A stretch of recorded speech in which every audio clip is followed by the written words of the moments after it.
The venue is the Chinese Theater in Hollywood. Watch the spot shadow and look at the woman. Let's roll this, Scott. As he rolls by, there's a man in front. Now look at the woman as she walks by. She's holding something to her ear, right? She walks by. We're going to show it to you again and slow it down.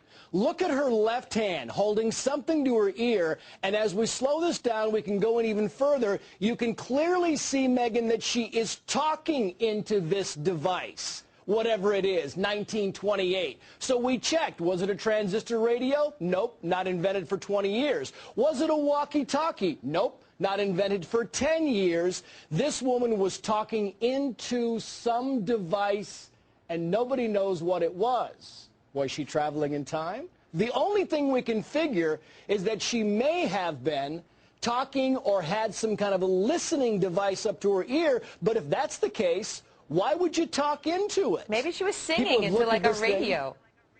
No, the transistor radios weren't invented. Transistor radios weren't invented for 20 years later. Not walkie-talkies, no electric device portable except for a hearing aid, and that's one of those things you go, you know, you can't really talk into it, but she was clearly turning toward the camera talking. Very weird. She looks well, ladies and gentlemen, this is Brett Keane.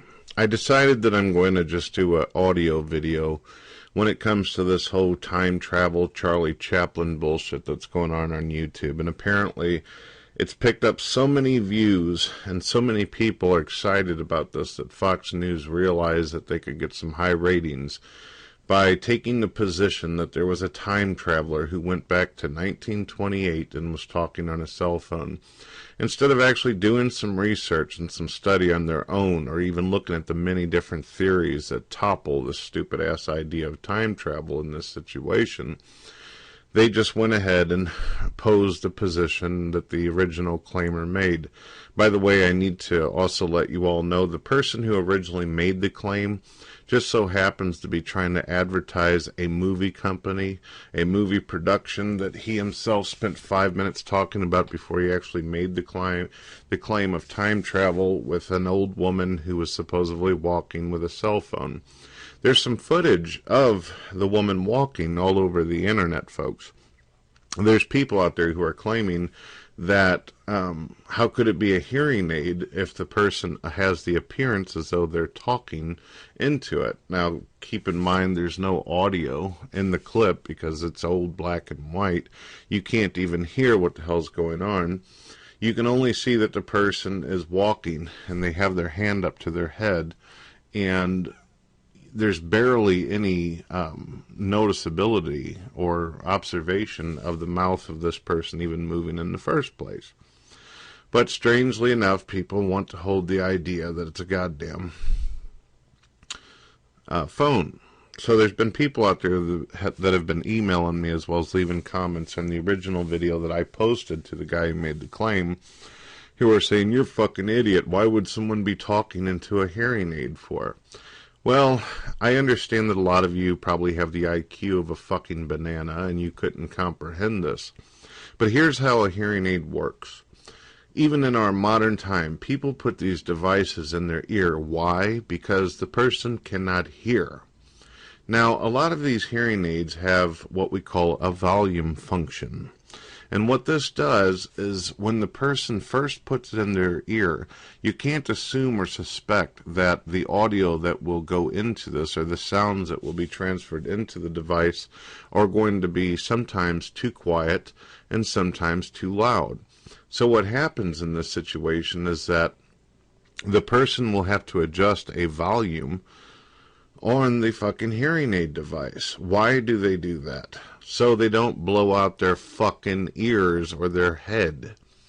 So this is how it worked even back in the 1900s and shit. It was actually the late 1800s whenever hearing aids were invented in the first place. They started out as horns and huge fucking devices and got smaller and smaller, kind of like the way your stereos went from these huge ass son of a bitches with subwoofers down to small boom boxes that have, you know, the audio output that they do and the RCA jack function. All right, now pay attention to this. So you're wondering, why is it that a person would talk into a hearing aid? Why does it seem like it's a cell phone for, according to you? Which, I may add, you can't even see what the device is in the person's hand, so you're just assuming without no facts or evidence to back this up. Why? Imagine you're putting a hearing aid in your ear and you're trying to figure out if it's too loud or if it's too quiet because you're wanting to go out into a crowded place or walk down the street. You want to make sure that the cars and the noises around you are not so loud. So you would put the device into your ear and you would sit there and go, testing, testing, 1, 2, 3, testing. You would make sure that the fucking hearing aid isn't too loud for you, especially out in public places. Now, some of you might actually come up with this brilliant idea of, well, why didn't the old woman just fix it whenever she was, getting ready to leave her house? Why didn't she just adjust the volume while in her house?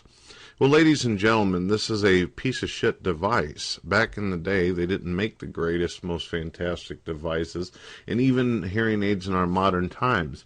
Even though you may have adjusted it at home, there's a possibility you might be walking like the old woman was doing, and it may fuck up. The wiring might not hit the ground as it should, and you may not be able to have it functioning. You need to fuck around with it a little bit to try to get the thing working again, which is what we got here, folks. If you go to hearingaidmuseum.com, you will see hundreds of different fucking versions of these particular type of deals, all the way from the late 1800s all the way through to, through 1900s all the way down the fucking line, ladies and gentlemen. And they clearly, most of them all have volume modulators and paddles on them and shit so people can do this. It makes sense. It's the same way with radio transmission, and those who used to use those old ham radios and stuff, they would test it first. They'd go testing 1, 2, 3, whether someone's on the other end or not, just to see if it was working or if they could hear themselves. But some of you are dummies out there, and if you want to really go as far as fucking retardation of Fox News did, actually giving us some kind of assumption or their stupid-ass idea that it had to be that and nothing more, then so be it. Be a fucking dumbass. But this is what the case is.